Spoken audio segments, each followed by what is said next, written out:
Part 1. The Summit. The wind howled across the exposed ridgeline, carrying ice crystals that stung Thomas Harrison's face like tiny needles. At 28,000 feet on Mount Everest, each labored breath provided barely enough oxygen to keep moving. His expedition guide's voice crackled through the radio. "Thomas, what's your status?" "Everyone else has started their descent. The storm is coming in faster than expected." Thomas glanced upward. The summit was tantalizingly close. Perhaps another hour of climbing. He had trained for 3 years for this moment. He had sacrificed his savings, his relationships, and countless hours of comfort for this single goal: to stand on top of the world. "I can make it," he replied, his voice raspy from the thin air. "The weather window still looks manageable from my position." "Negative," came the firm response. "Turn around now. That's an order." Thomas stood frozen, not from the sub-zero temperatures, but from the crushing weight of the decision before him. Turning back meant failure. It meant returning to Portland without accomplishing the dream that had consumed him since childhood. Yet pushing forward meant risking everything, perhaps even his life. With a heaviness that had nothing to do with his oxygen tank, Thomas turned and began his descent. He never imagined that this moment of surrender would be the first step in a journey far more challenging and ultimately more rewarding than reaching Everest's summit could ever have been. Part 2. The Fall. 3 weeks later, Thomas sat in his apartment surrounded by unpacked gear and unanswered messages. The congratulatory dinner his friends had planned sat awkwardly in everyone's memory. What exactly were they celebrating? Not failure, they insisted, but his safe return. Thomas couldn't help but feel the distinction was merely semantic. On his laptop screen, an email from Berkeley Adventures, the company that had hired him as a part-time guide before his Everest expedition, contained the news he'd been half expecting.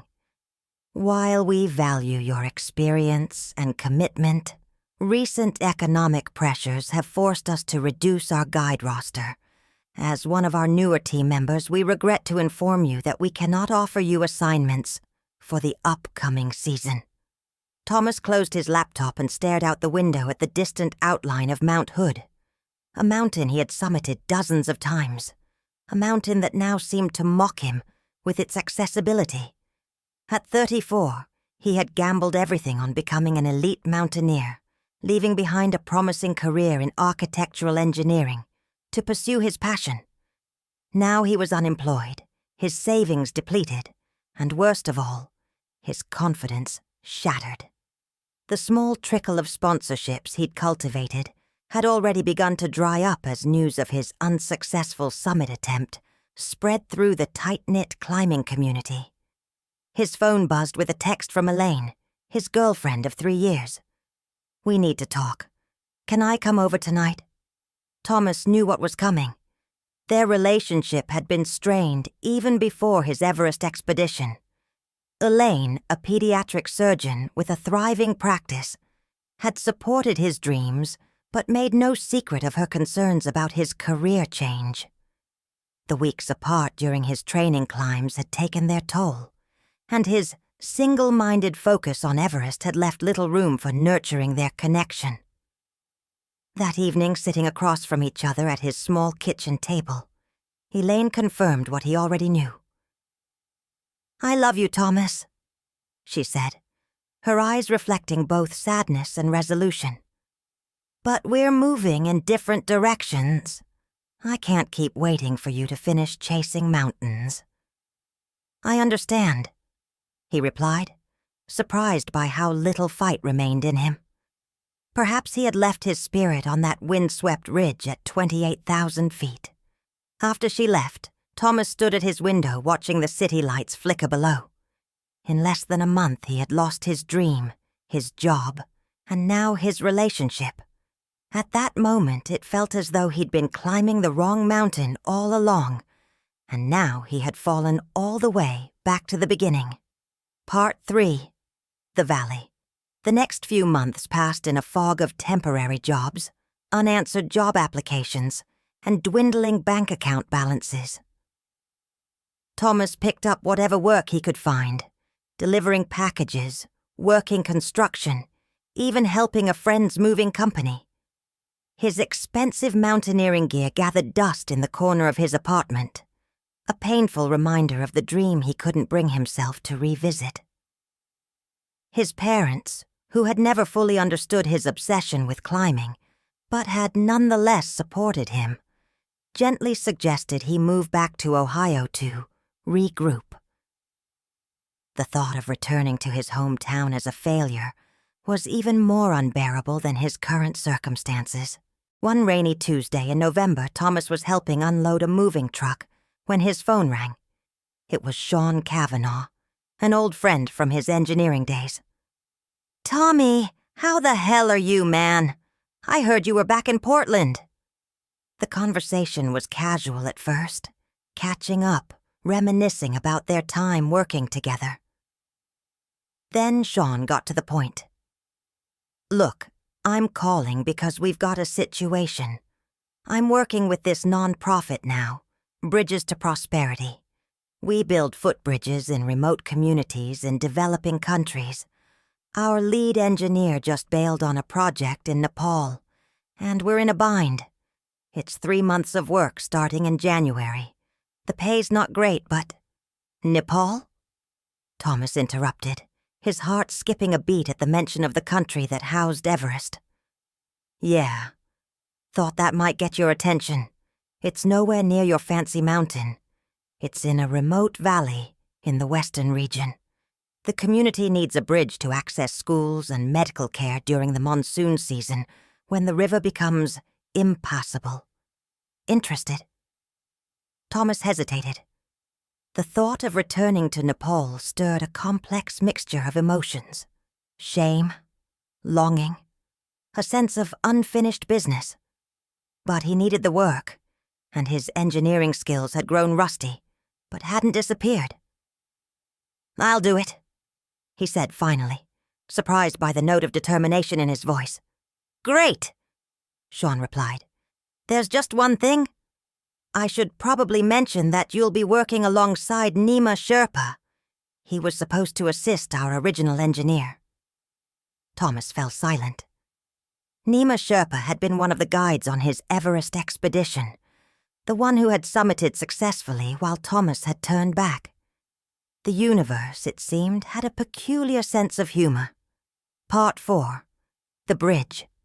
The village of Korla sat nestled in a steep-sided valley in western Nepal, surrounded by terraced fields and forests of rhododendron and pine. At 5,000 feet above sea level, the air was fresh and full of oxygen, a stark contrast to Thomas's last experience in Nepal. As Thomas hiked the final approach to the village alongside Sean and 2 other team members, he tried to focus on the engineering challenges ahead, rather than the fact that Nima would be arriving the following day. They were greeted by the village elders with warm smiles and marigold garlands, then shown to their modest accommodations, a small building that served as both their sleeping quarters and project office. The problem they faced was clear. During the dry season, villagers could cross the river that separated Korla from the nearest school and clinic by wading through shallow waters or walking across exposed rocks. But when the monsoon rains came, the river swelled into a raging torrent, effectively cutting off the community for months at a time. Children missed school, the sick couldn't reach medical care, and economic opportunities were severely limited. Thomas threw himself into the work immediately, surveying the proposed bridge site, analyzing soil samples and making initial calculations. The technical challenges were substantial. The river gorge was wider than expected, the terrain unstable, and their materials and equipment limited. But for the first time in months, Thomas felt the fog lifting. Here was a problem he could solve, a mountain of a different sort that he could climb. Nima arrived as scheduled the next day, accompanied by 3 local men he had recruited to assist with construction. Thomas braced himself for their first meeting, unsure what to expect. "Mr. Harrison," Nima said formally, extending his hand. "It is good to see you again." Thomas searched the Sherpa's face for signs of judgment or pity, but found only a calm professionalism. "Good to see you too, Nima," he replied, grasping the offered hand. "And please, call me Thomas." Over the following weeks, an unexpected partnership developed between the 2 men. Nima proved invaluable not only as a translator and cultural liaison, but also as someone with practical experience in building structures in challenging Himalayan environments. He never mentioned Everest or their previous journey together, focusing instead on the task at hand. The work was physically demanding and technically complex. The bridge design had to be adapted multiple times to account for the realities of the site and the materials available to them. Concrete had to be mixed by hand, steel cables carefully tensioned, and foundations established in soil that refused to cooperate. One evening, after a particularly challenging day wrestling with a pier foundation that kept shifting in the riverbed, Thomas found Nima sitting alone outside their quarters, gazing at the stars. "May I join you?" Thomas asked. Nima nodded, and they sat in comfortable silence for a few minutes before Thomas spoke again. "I've been meaning to ask you something, Nima. That day on Everest when the expedition leader ordered me to turn back. Do you think I made the right decision?" Nima considered the question carefully before answering. "In the mountains, there is no right or wrong decision, only the decision that keeps you alive to climb another day. Many skilled climbers died on Everest because they refused to turn back when the mountain demanded respect." He paused, then added, "The summit is only half the journey. The true test is returning safely." "But you made it to the top," Thomas pointed out, unable to keep a hint of envy from his voice. "Yes," Nima acknowledged with a nod. "That was my 6th time. But in my first attempt, many years ago, I also had to turn back. The mountain teaches patience to those who wish to know her." Thomas absorbed this revelation, feeling a weight lift slightly from his shoulders. Even Nima, skilled, experienced Nima, had faced failure on the mountain. "The difference between us," Nima continued, his voice gentle but direct, "is not that I reached the summit and you did not. It is that for me, the mountain is my home. For you, it was a conquest." The words stung with their truth. Thomas had approached Everest as a personal challenge to be overcome, an achievement to be unlocked, rather than a sacred place to be experienced. "This bridge we build," Nima said, gesturing toward the river. "This is also a mountain of sorts, but you climb it not for yourself, but for others. This is a better mountain to conquer, I think." Part 5. The Storm. As winter gave way to spring, the bridge began to take shape. 2 massive concrete piers rose from the riverbed, and the main support cables stretched across the gorge like silver threads catching the morning light. The villagers worked alongside the team, carrying materials, mixing concrete, and learning the construction techniques that would allow them to maintain the structure for years to come. Thomas found himself changing in subtle but significant ways. His focus shifted from the technical challenges of the project to the people it would serve. He learned their names, played soccer with the children, and started picking up phrases in the local dialect. In the evenings, he would sometimes sit with the village elders, listening to their stories through Nima's translations. He also began writing again, something he had enjoyed in college but abandoned as his obsession with climbing grew. He kept a journal of his experiences, documenting not just the engineering problems and solutions, but the daily rhythms of village life, the personalities of the people he met, and his own internal journey. One night he received a rare email from Elaine. The village had intermittent internet access through a satellite connection in the community center. "Thomas, I hope this finds you well. A mutual friend mentioned you were working on a bridge project in Nepal, and I wanted to reach out. I'm glad you found a way to use your engineering skills again. It sounds like meaningful work. Things are good here. The hospital keeps me busy, but in a fulfilling way. I've been seeing someone. His name is David. He's a pediatric oncologist at the hospital. I wanted you to hear it from me rather than through the grapevine. I think about you sometimes and hope you're finding your path. Take care." Elaine Thomas read the email several times.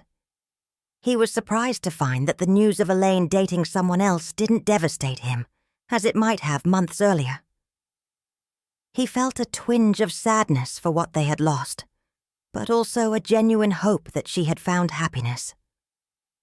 He composed a brief, warm reply, wishing her well and sharing a few details about his work in Nepal.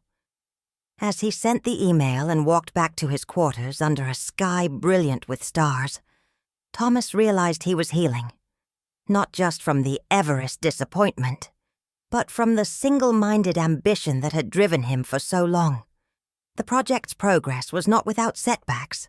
Supply deliveries were delayed, calculations had to be revised, and the physical demands of the work took their toll on everyone. But the most significant challenge came in mid-April, when the seasonal rains arrived weeks earlier than expected.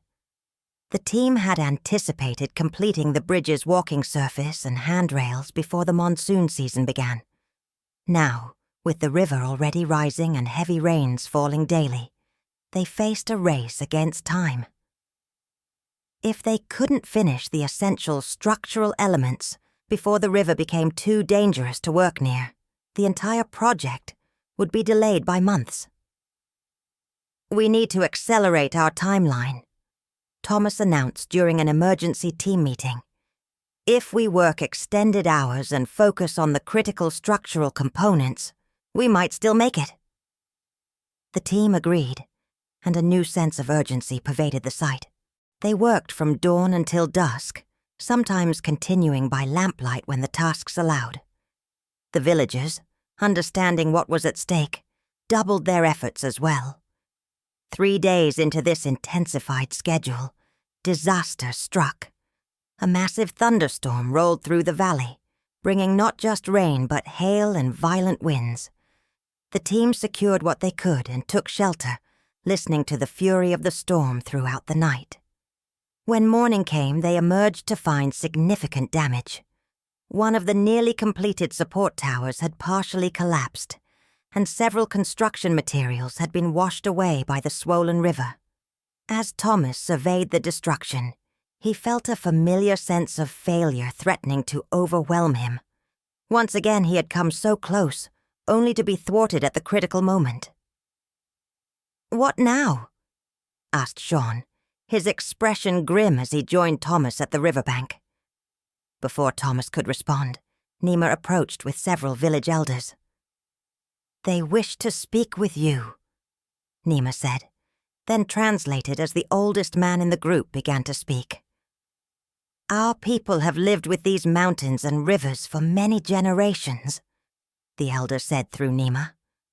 "We have learned that nature cannot be rushed or controlled. It must be respected and worked with, not against." The elder gestured to the damaged bridge. "This is not failure. This is a lesson. The river is showing us where our design is weak. Now we can make it stronger." Thomas looked at the old man, struck by the wisdom in his weathered face. Here was someone who had faced countless setbacks in a life lived in these unforgiving mountains. Yet he spoke not of defeat, but of learning and adaptation. "He is right," Thomas said finally, turning to Sean and the rest of the team. "We didn't account properly for the force of the water during flash floods. We need to redesign the tower foundations and reinforce the cable anchors. He paused, then added with newfound conviction, and we need to accept that we won't finish before the full monsoon arrives. We'll secure what we've built, prepare for the redesign, and return after the rains to complete the job properly. Sean studied him for a moment. That means extending the project by at least 4 months. The nonprofit's budget is already stretched thin. Then we'll find additional funding, Thomas replied. We'll document what we've learned, show the progress we've made, and make the case for continuing. These people deserve a bridge that will last generations, not one rushed to meet an arbitrary deadline. To Thomas's surprise, Sean smiled. There's the engineer I remember from the old days, always insisting on doing things right, even when it was the harder path. Over the next week, the team worked to stabilize the partially completed bridge and protect it as much as possible from the coming monsoon. Thomas, with Nima's help, met with the village council to explain the situation and the new timeline. Rather than disappointment, he found understanding and offers of continued support. In the evenings, Thomas worked on detailed documentation of the project's challenges and revised designs. He also drafted a compelling case for additional funding, including personal stories of villagers whose lives would be transformed by the bridge. His writing, once mechanical and technical, had become vivid and persuasive. As the time approached for the team to leave before the heaviest rains made travel impossible, Thomas found himself reluctant to go. This remote village, with its simple rhythms and resilient people, had become more than a project site to him. It had become, in some indefinable way, a place of healing. Part 6. The Return. Thomas spent the monsoon season back in Portland, but it was a different Thomas who returned. Instead of retreating into isolation and self-pity, he threw himself into advocacy for the bridge project, giving presentations to potential donors, refining the engineering plans, and maintaining regular communication with Nima, who provided updates on conditions in the village. His efforts paid off. A major engineering firm, impressed by Thomas's dedication and the project's potential impact, offered to sponsor the bridge's completion. They also expressed interest in hiring Thomas for future humanitarian projects once the Nepal bridge was finished. When Thomas returned to Korla in September, as the monsoon rains began to subside, he was greeted like a returning family member. The children ran to meet him on the trail. Villagers clasped his hands warmly, and even the elders nodded with approval at his return. What followed were 4 months of intense but fulfilling work. The team, now expanded with additional engineers and local workers, implemented the redesigned plans. The bridge grew stronger and more beautiful with each passing day. Thomas found himself taking particular care with details that went beyond mere functionality, adding decorative elements inspired by local traditions, ensuring that the bridge would be not just useful, but a source of pride for the community. Nima worked alongside him, their initial awkwardness long forgotten. They had become friends, each bringing different strengths and perspectives to the project. Nima taught Thomas about Nepali culture and philosophy, while Thomas shared his engineering knowledge. Together they trained local workers in techniques that would serve them long after the foreign team departed. In January, nearly a year after Thomas had first arrived in Korla, the bridge was completed. It stood as a testament to perseverance, ingenuity, and collaboration, a slender arc of concrete and steel that spanned not just a river, but the divide between isolation and connection. The inauguration ceremony was a joyous affair. The entire village gathered, along with officials from neighboring communities and representatives from the sponsoring organizations. Colourful prayer flags fluttered from the bridge railings, and marigold garlands adorned the entrance. As Thomas cut the ribbon alongside the village headman, cheers erupted from the crowd. Children immediately raced across the span, their laughter carrying on the wind. Parents with babies in arms followed, along with elders who had never expected to see such a structure in their lifetime. Watching the procession, Thomas felt a sense of accomplishment that dwarfed anything he had imagined feeling on Everest's summit. This achievement wasn't just his. It belonged to everyone who had contributed, from the engineers to the local laborers to the village cooks who had kept them all fed. And its impact would continue long after they all moved on to other projects and challenges. That evening during the celebration feast, Nima sat down beside Thomas. "Tomorrow I leave for Kathmandu," he said. "I have been offered work with another bridge project in the eastern region." "That's wonderful," Thomas replied sincerely. "They're lucky to have you."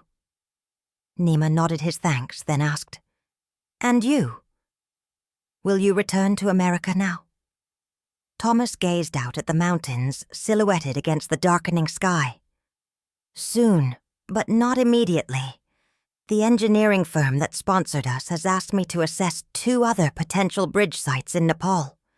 After that, I'm not sure." "You have found a new mountain to climb," Nima observed. Thomas smiled at the metaphor. "I have. Or perhaps I've found a new way of looking at mountains." Nima reached into his pocket and pulled out a small object, a smooth stone wrapped in a red cloth. "In our tradition, we carry a token from a sacred place to remind us of our purpose," he explained, placing the stone in Thomas's palm. "This is from the path to Everest Base Camp. I collected it on our expedition, the day you decided to turn back." Thomas stared at the stone, emotions welling up unexpectedly. "I kept it because I saw something in you that day that you did not see in yourself," Nima continued. "Not failure, but wisdom. It takes more courage to turn back than to continue when conditions become dangerous." "Thank you," Thomas said, his voice thick. "This means more than you know." "Perhaps one day you will return to Everest," Nima suggested. "Not to conquer it, but to experience it. The mountain will still be there." Thomas considered this. "Perhaps, but I've discovered there are many kinds of mountains in this world, and some of the most important don't appear on any map." Part 7. The New Summit. 5 years passed. Thomas never did return to Everest, but he climbed many other mountains, both literal and figurative. The bridge at Korla became the first of many. The engineering firm that had sponsored its completion hired Thomas to lead their humanitarian infrastructure division, overseeing projects across Nepal, India, Colombia, and Rwanda. He developed a reputation not just for technical excellence, but for his ability to work with local communities, incorporating their knowledge and needs into every design. What had once seemed like a detour from his planned path had become a calling that drew on every aspect of his abilities and experience. On a crisp autumn day, Thomas stood on a newly completed suspension bridge in the highlands of Rwanda. Below, a river that had once claimed lives during the rainy season now flowed harmlessly under the sturdy structure. Children from the local school crossed safely, waving at the tall American who had become a familiar presence in their community. His phone buzzed with a message, an email from Sean, who now ran the non-profit they had both worked for in Nepal. Thomas just heard from Nima. The Korla Bridge just marked its 5th anniversary, still standing strong.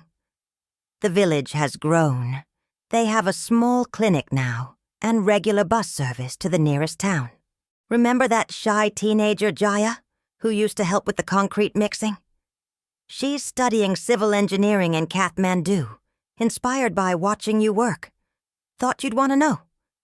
By the way, We're considering a major project in Ethiopia next year. Interested in consulting?"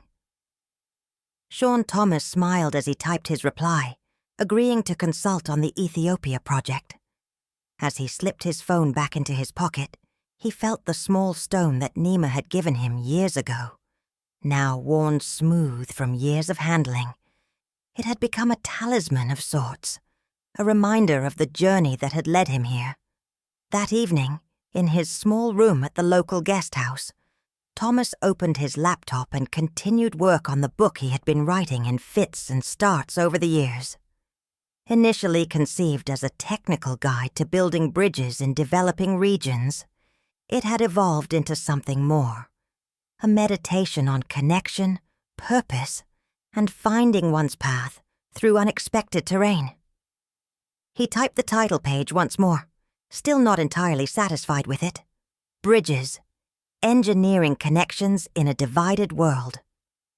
By Thomas Harrison. Below it, he added a dedication that had taken him years to formulate properly.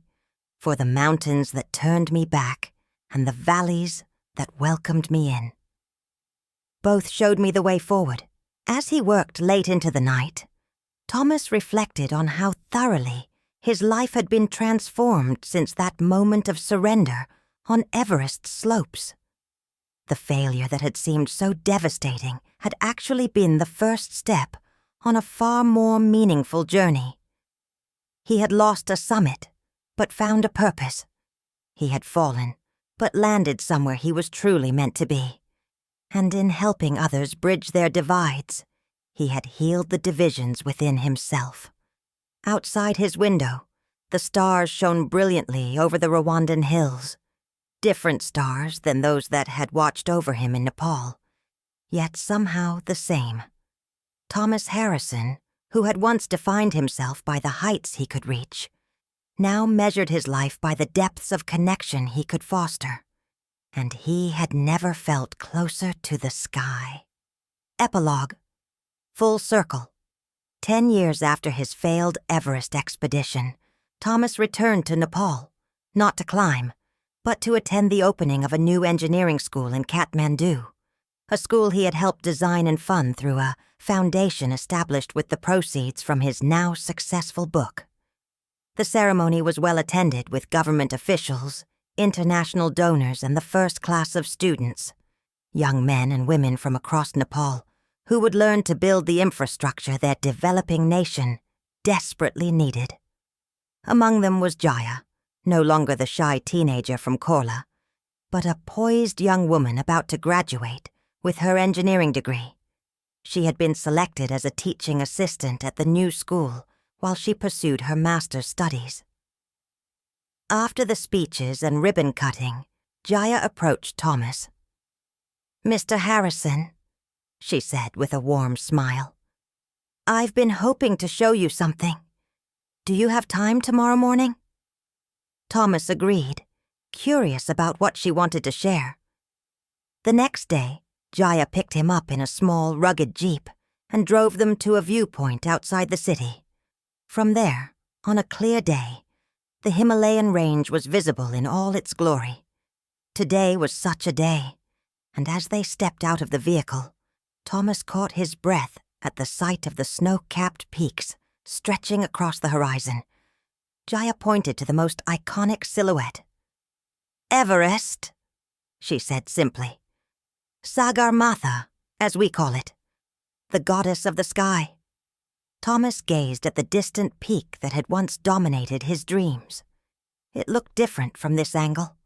One mountain among many, impressive but not intimidating. "My Uncle Nima says you once tried to climb it," Jaya continued. Thomas turned to her in surprise.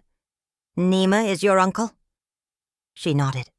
"Not by blood, but in our village, close friends are considered family.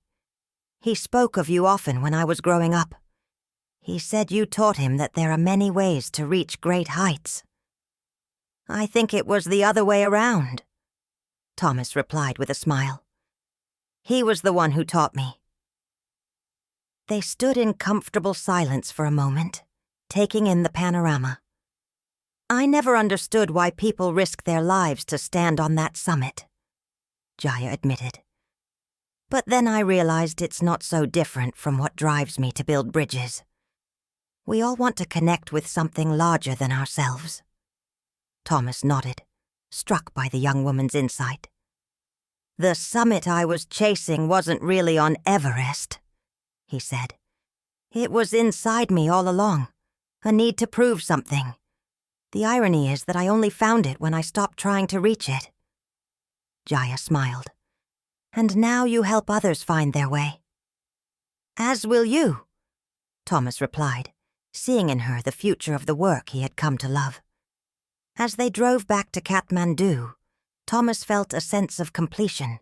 The circle that had begun with failure and disappointment had transformed into something beautiful and generative. The mountain had not been conquered, at least not by him, but it had been understood and respected. And in that understanding he had found his true summit. That night in his hotel room, Thomas added a final paragraph to the new edition of his book. The mountains we choose to climb shape us, but so do the mountains we walk away from. Every peak offers two gifts, the view from the top for those who make it, and the wisdom of knowing when to turn back for those who don't.